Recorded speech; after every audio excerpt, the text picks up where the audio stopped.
Succession gloriously portrays the brutal power struggles between a dominating father and his children. I'm Rob Licuria, senior editor at Gold Derby, and I'm here with the show's composer, Nicholas Britell.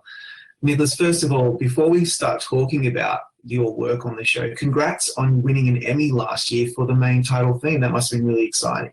Thank you. That was unforgettable. I can't believe it happened.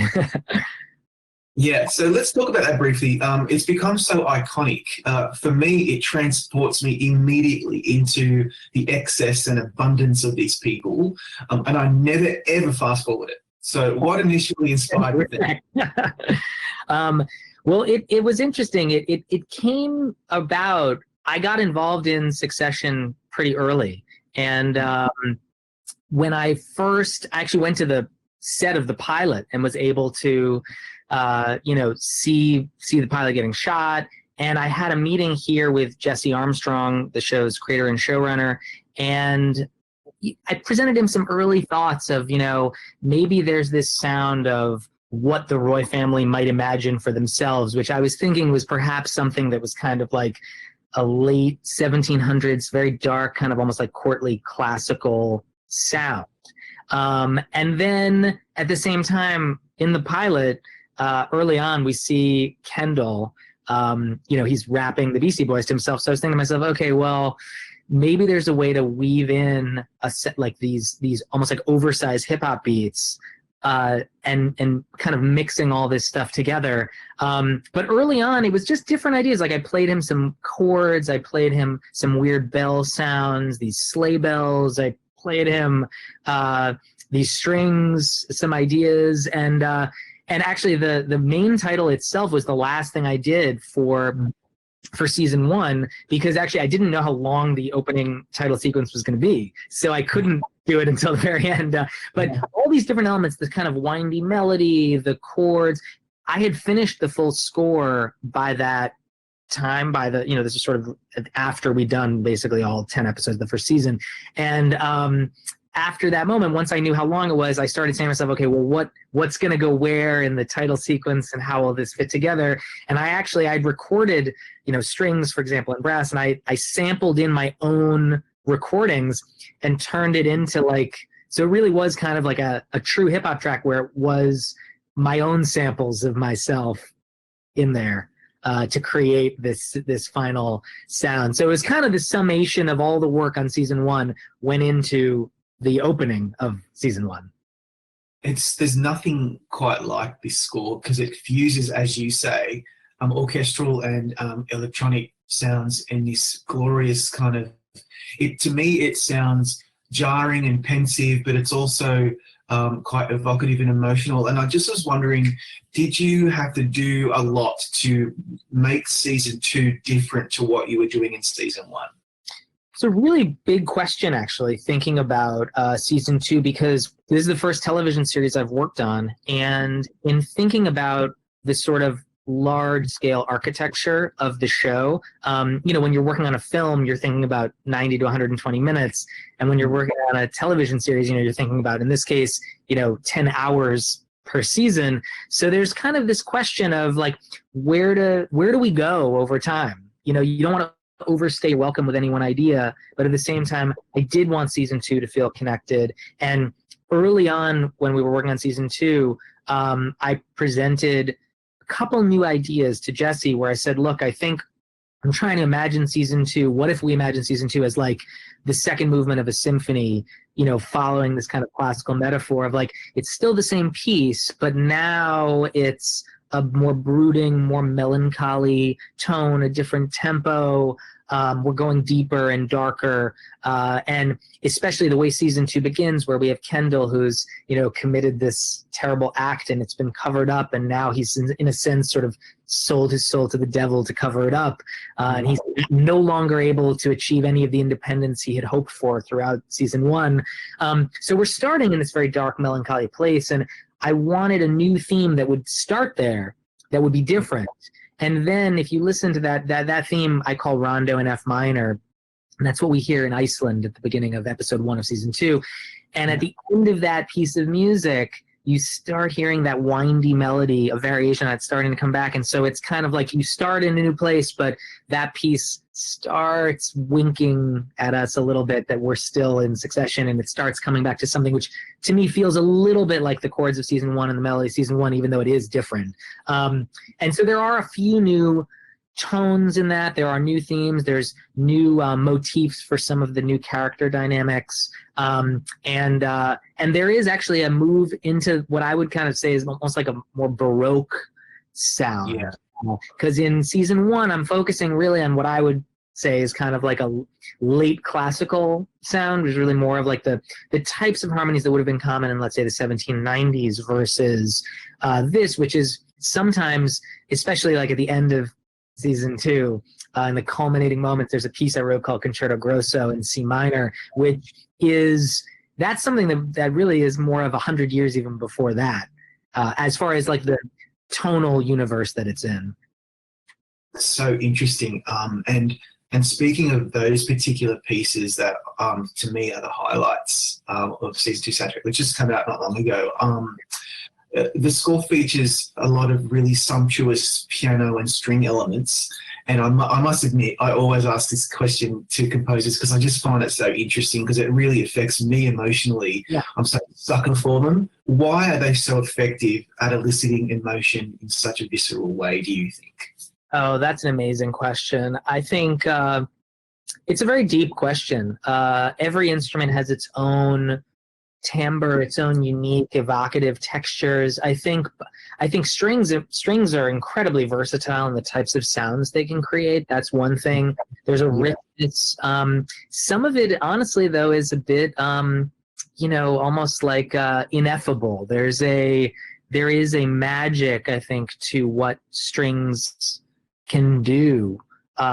There's a richness to that sound, and obviously every project requires its own sonic palette.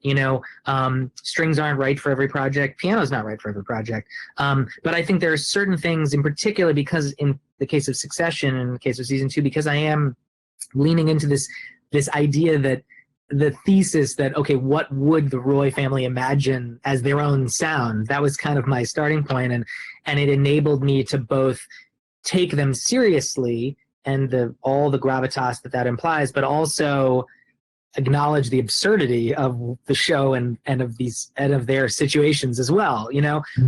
And I think piano too is a very versatile instrument. Their piano and strings are very different in the way piano is really a percussive instrument. The tone can't in and of itself be maintained without the pedals, or with or holding the key down. And it's after it's struck, in a sense, whereas strings require, if they're bowed, you can maintain that sound for as long as you'd like to bow it. But it's a good question. I mean, every project, I always wonder what the sonic landscape is going to be, and I think a lot of that is in collaboration with the director, or in this case with Jesse Armstrong, the showrunner. And these are things that I set up initially when I was talking to Adam McKay about the show, because he directed the pilot. But to your grander question of why strings and piano are so evocative, I don't know, but I think I'm fascinated with those kinds of questions too, and in a way, maybe composing is our own exploration of that question.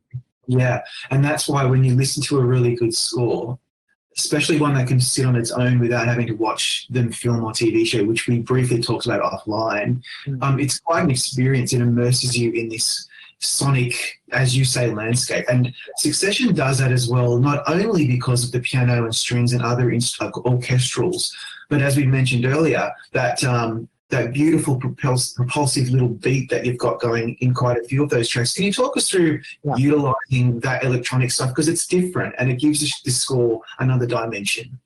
Thank you. Yeah, I think there's a variety of things, and in a way, like I was saying before, the hip-hop element really came from Kendall's own fascination with hip-hop, so that kind of led me to think, oh, here is a character himself who is connected to that sound, and is there some way we could integrate that into the show?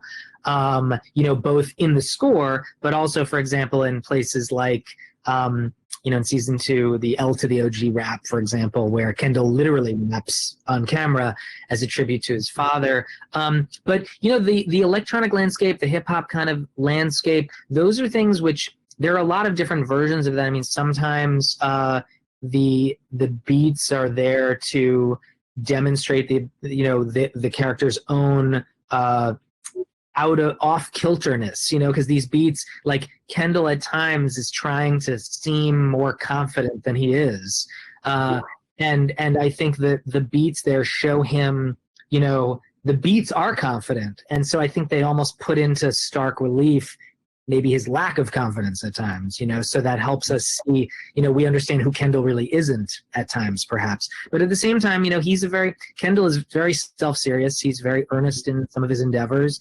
I talked to Jeremy Strong about this, with how he thought about Kendall preparing for even the L to the OG rap. And he felt, Kendall would have worked really hard at that idea. I think, so there is a sense of taking things seriously. And the electronic elements, I think, for me, are, there are a lot of atmospheric elements that are electronic that I utilize in the show. For example, in the sequence where we have the boar on the floor, the dark game that Logan plays, I guess you say, that is a very sort of strange atmospheric landscape, which interestingly, I honed that with Jesse because my first response was, it was so intense seeing that sequence. And I actually had the music go really too far, perhaps. And I remember Jesse watched what I had initially composed, which was basically what you see, but a much more forward version of it. And he said, that it's too almost like over the top, it makes it like almost like beyond tragic the way that he's dealing with people. So I actually pulled that back a lot, and I follow Jesse's instincts on a lot of these things. I mean, I think the questions of like where the music should stop, for example, what is the kind of tone that we should be going for. I think every moment of every episode we're balancing things. We're balancing that seriousness versus the absurdity, and Jesse has an amazing instinct on where and how he wants things to feel.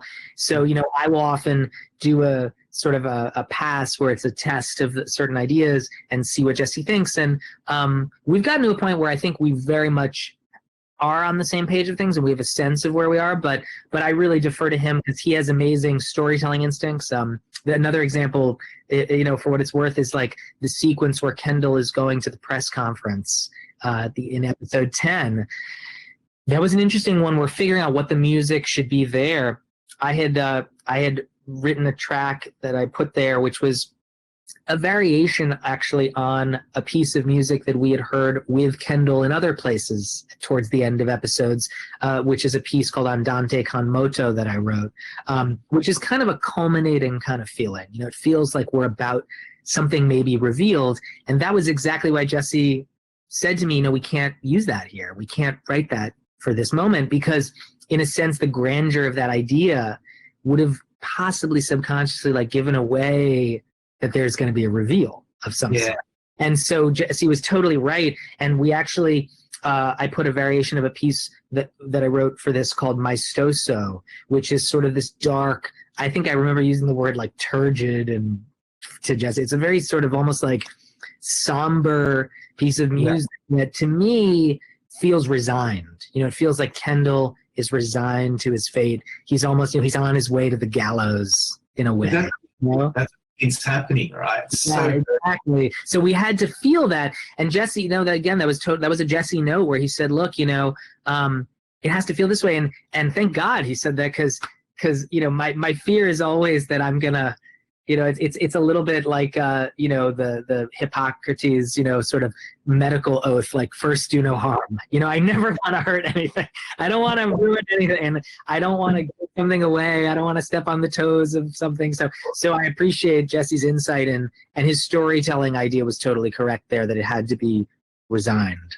Yeah, it's perfect that you can collaborate with the showrunner, because not only are you balancing what he's trying to go for, you're also balancing being invasive on one side of the spectrum to subliminal on the other side, and so you've got to get that mix. And also, I'm really interested in what you said about L to the OG, because it became such a phenomenon, and it was like Kendall's outward kind of pouring out of what was probably going on in his head, as you say, with the electronic beats. It's so interesting that that became such a phenomenon. Unfortunately, we're kind of running out of time, but in like 20 seconds, what were your reaction?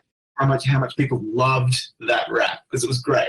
I'll just tell you that Jesse reached out to me and said that Kendall's gonna rap, and it has to be both completely cringeworthy, but also kind of well executed. It can't just be cringeworthy, and it can't just be good on its own. It has to, very Succession, it has to be like both things. It has to be absurd and serious. And it was great. You know, the lyrics, Will Tracy and Adam McKay wrote these fantastic lyrics, and then I put them together with this beat of mine, which actually I was imagining like what music might Kendall have, if he was going to make a beat for his own event, what would he do? And when I was in college, I was in a hip hop band, and I would produce a lot of beats for myself. And I actually went back and found an old beat of mine, literally from that era, because I was thinking to myself how Kendall and I are both 39-ish years old. So we would have been in college at the same time. And I was trying to find something that felt like it was, you know, it could have been something from his own college years that he was into. And that's the beat. And then I worked on it with Jeremy, how he would rehearse it. And he, you know, all credit to Jeremy Strong for pulling that off, because he performed that live. That's Jeremy doing it in this huge auditorium kind of space in front of the whole cast and crew. So that was, you know, he pulled it off. Without him, that does not exist. Mate, we could spend hours talking about Jeremy Strong. He's that amazing. What you said something a little earlier, and it reminded me that what I love about your scores in particular, and other composers, but I think you do this really well, is a lot of your cues to me feel almost like another character. And here's an example might be, there's a beautiful cue that you use in Beale Street that recurs throughout that score, and it's Oscar nominated, as well as Moonlight, by the way. Congratulations on those nominations. Another one is The King, which we were talking about offline, because you know how much I love that one. There's, I think it's Ballade in B flat minor, The Descent, where you've got this like rushing bass and then this very like pensive string element at the top of it. It's hard for me to explain because my brain's not that big. So I'm just wondering, what do you think about making those cues that feel like a character in the show or the film? It's you know, what's interesting is every project is its own universe, and I think that my goal isn't that happens necessarily. Like, I'm not looking for the music to be a character. If it feels right, if the creative team is looking for that, or if they want that, then I can go in that direction. But my first instinct is always just to figure out, like, what is the universe that the music should be inhabiting in counterpoint with the picture and the story. You know, it's never, every project has its own kind of relationship, and I never assume that I know what that is early on, in a way. Like, it's a very kind of being sensitive to your own emotions, and also being open to things. Like, you know, there are definitely times I'll bring an idea on a project early on, and sometimes it's right and sometimes it's totally off base, and then you learn. You know, Barry and I on Beale Street and on Moonlight, I mean, we always talked about how we don't know where we're going to wind up. You know, we ourselves, as we're working on the projects, are learning what, you know, I think we always kind of talk about how the movie's going to tell you what it needs, you know, and you have to provide that. It's sort of, you respond to the picture in a way, and you don't know until you do that. So the process is the whole thing. And I think, if, you know, even with Succession, like, I definitely did not set out for that kind of a dynamic to happen. But I think what happened was, once I played early ideas for Jesse, and when he was into certain of these ideas, and then we started exploring them more, we just found that when you put some of these ideas up against certain scenes or characters or moments in the dynamic, you know, like, it would, it would change things in a certain way that we wanted to have more of.